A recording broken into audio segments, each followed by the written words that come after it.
welcome to Great Day, Connecticut. I'm Kara Sundlin. We're getting really excited. The soundtrack of your childhood and my teen years. So many great, we're going to have so much fun with the Hanson brothers. Oh my gosh, that is one interview you do not want to miss, and we'll tell you all about where you can see them this weekend here in the state. But I'm Nicole Nalepa, Scott's on vacation, and yeah, we're enjoying, the lunch ladies are enjoying their time together. Absolutely.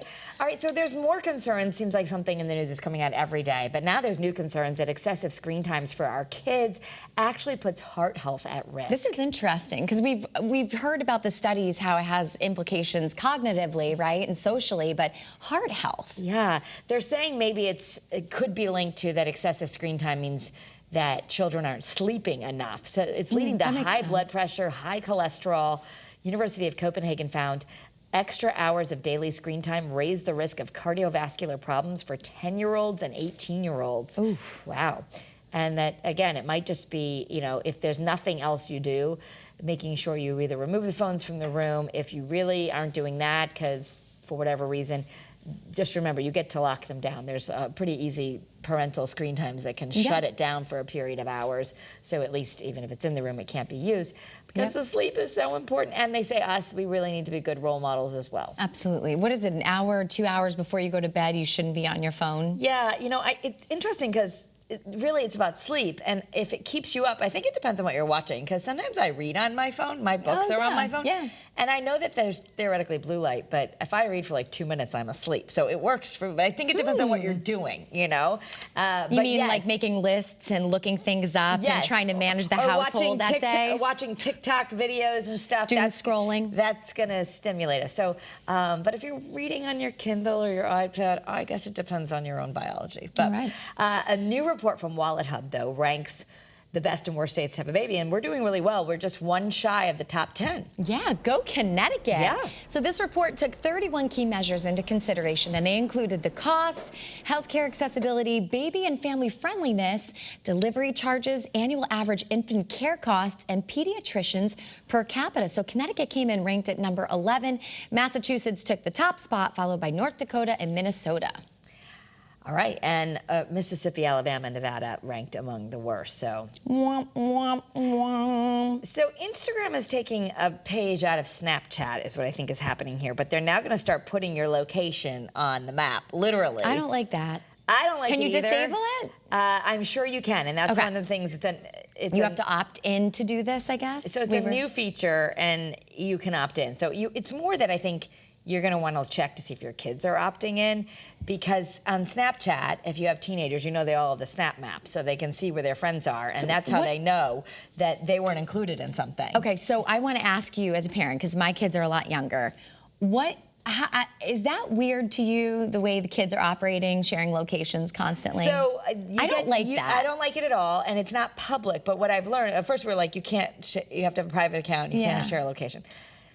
They can share it with just people they want. So what they end up doing is sharing it with their friends. Okay. So then, you know, I still don't like it, but I'm going to tell you that also that they realize, oh, they all went and did something and didn't call me. So people can feel left out. And yeah, I mean, maybe sometimes it's useful because they're at the mall and they're like, I can literally find my friend. They go find them. Right. But so I have family that live in New York City and go to school there, and they all share their locations with each other, which I like because as a safety thing, if they're out at parties or late at night, 360, and we can all see each other, and I can. I like that. Yeah. And we'll probably do that when George and Emmy are older. But I don't know. I just didn't know if I was like an old lady. I just did not. I don't like that thing. It's one of the. I mean, you wait for the negotiations. I know. So they'll tell you that it's just me and my friends, and we can see each other. But the bottom line is, Instagram's now adding this feature, and I'm sure it's because so many kids are using Snapchat. Right, yeah. So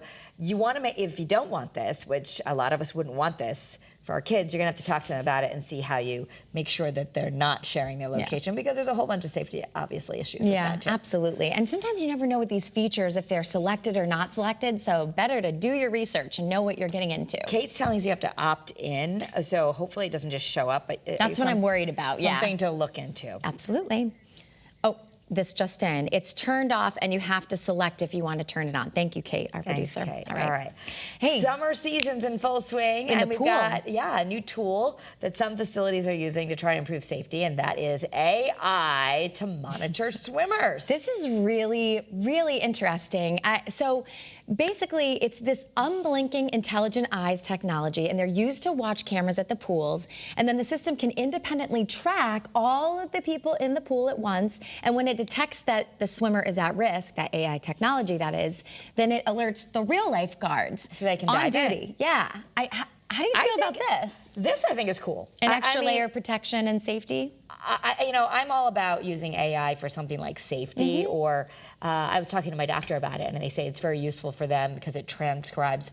I had my checkup, and I just noticed I had a better conversation now with the doctor, and partly because they don't worry about any of those record keepings anymore, because now AI is transcribing it, and then you get an email with a whole transcription of everything they told you.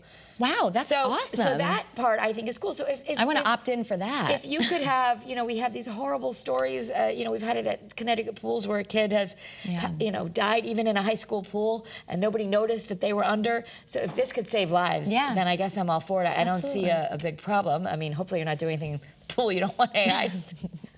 Just you know keep what? moving. AI's watching now, no matter what. Keep on moving. Your phone, Don't in the play dead in the pool. pool. Just keep moving. Yeah, no games like that. Marco Polo, please. But swimming can be a really dangerous thing, especially for people who don't know how to swim. So if we can keep an extra set of eyes, that would be great. Fans who are hoping to see Kelly Clarkson at Caesars Palace in Las Vegas might be out of luck. She is postponing her 4 remaining August dates, all because she needs to be a mom. Yeah. She wrote on Instagram that she, quote, "While I normally keep my personal life private, this past year my children's father has been ill, and at this moment I need to be fully present for them." So the new dates for the shows haven't been announced. No word on whether refunds will be issued, but wow, we're thinking of her and her family. That's going to be really, really tough. And there was so much speculation, remember, why she was, missing from her hosting duties of her own TV show. But I think now everyone kind of just, they know, they get it, and they're fully supporting her.